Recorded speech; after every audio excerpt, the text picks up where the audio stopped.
Assalamualaikum warahmatullahi wabarakatuh. Sebelumnya, perkenalkan saya Aisyah Nurhalila dengan nomor NIM 2024 10 11 011 0090.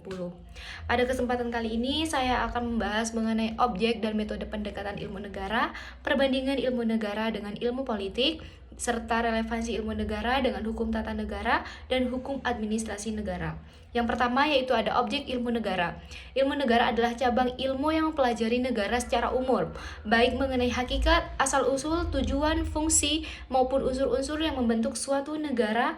Ilmu ini tidak membahas negara tertentu, melainkan mempelajari konsep negara secara universal.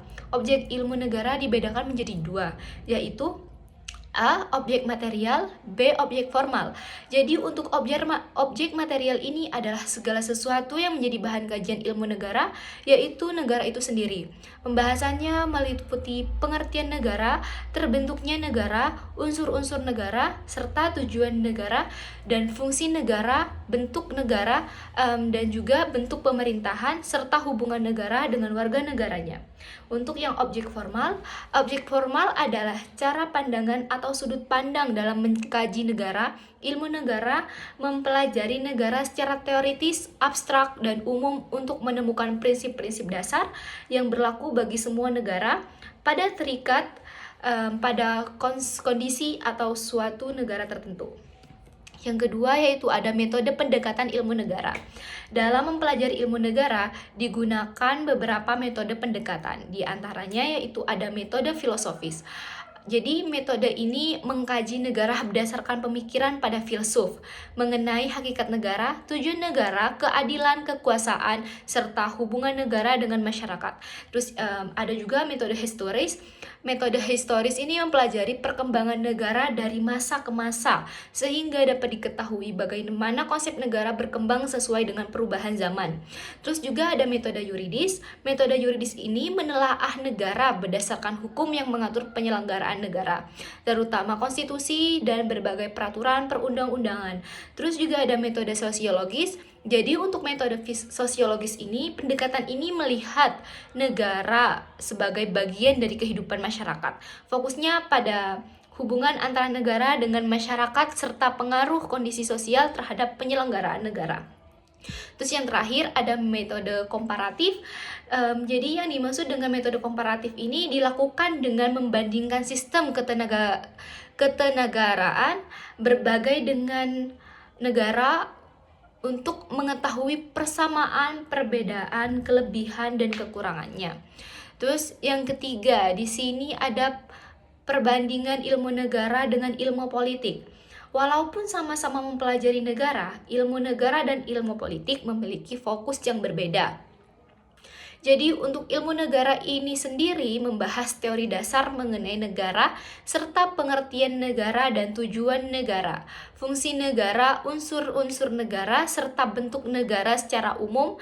Pembahasannya lebih bersifat teoritis dan konseptual. Untuk sementara itu, ilmu politik mempelajari praktik penyelenggaraan kekuasaan dalam negara. Ruang lingkup meliputi proses politik dan partai politik, pemilu, kebijakan publik, perilaku politik masyarakat, dan hubungan pemerintahan dengan rakyat, dan dinamika kekuasaan. Dengan demikian, ilmu politik lebih bersifat praktis dan empiris. Singkatnya begini, ilmu negara ini menjelaskan apa itu negara, sedangkan ilmu politik ini menjelaskan bagaimana negara dijalankan melalui proses politik. Terus yang keempat, di sini ada relevansi ilmu negara dengan hukum tata negara. Ilmu negara menjadi dasar bagi hukum tata negara karena memberikan pemahaman mengenai konsep dasar negara sebelum mempelajari aturan hukumnya. Hukum tata negara kemudian mengatur bagaimana negara disusun dan dijalankan berdasarkan konstitusi. Materi HTN meliputi bentuk negara, pembentukan pemerintahan, pembagian kekuasaan, lembaga-lembaga negara, hubungan antara lembaga negara, serta hak dan kewajiban warga negara. Dengan demikian, ilmu negara memberikan landasan teori, sedangkan hukum tata negara memberikan pengaturan hukum secara konkret dalam kehidupan bernegara. Yang kelima, di sini ada ilmu negara dengan hukum administrasi negara. Jadi, ilmu negara juga memiliki hubungan erat dengan hukum administrasi negara. Setelah ilmu negara menjelaskan konsep dan tujuan negara, Han mengatur bagaimana sih pemerintahan melaksanakan tugas dan fungsi pemerintahan dalam kehidupan sehari-hari. Sedangkan hukum administrasi negara mengatur kewenangan pejabat pemerintahan pelayanan publik, perizinan keputusan administrasi negara, serta hubungan hukum antara pemerintahan dan masyarakat. Oleh karena itu, ilmu negara menjadi dasar teoritis bagi Han, sedangkan Han menjadi pedoman hukum dalam pelaksanaan administrasi pemerintahan agar berjalan sesuai asas legalitas, kepastian hukum, dan perlindungan terhadap hak-hak masyarakat. Untuk kesimpulannya ini yaitu ilmu negara merupakan ilmu dasar yang mempelajari negara secara umum, baik mengenai hakikat, tujuan, fungsi, maupun unsur-unsurnya. Kajiannya dilakukan melalui berbagai pendekatan, serta seperti filosofis, historis, yuridis, sosiologis, dan komparatif. Dibandingkan dengan ilmu politik, ilmu negara lebih menitik beratkan pada teori dan konsep negara, sedangkan ilmu politik berfokus pada praktik kekuasaan dan proses politik. Selain itu, ilmu negara berfokus pada Selain itu, ilmu negara memiliki hubungan yang sangat erat dengan hukum tata negara dan hukum administrasi negara karena menjadi landasan teoritis dalam memahami organisasi negara serta penyelenggaraan pemerintahan berdasarkan dengan hukum.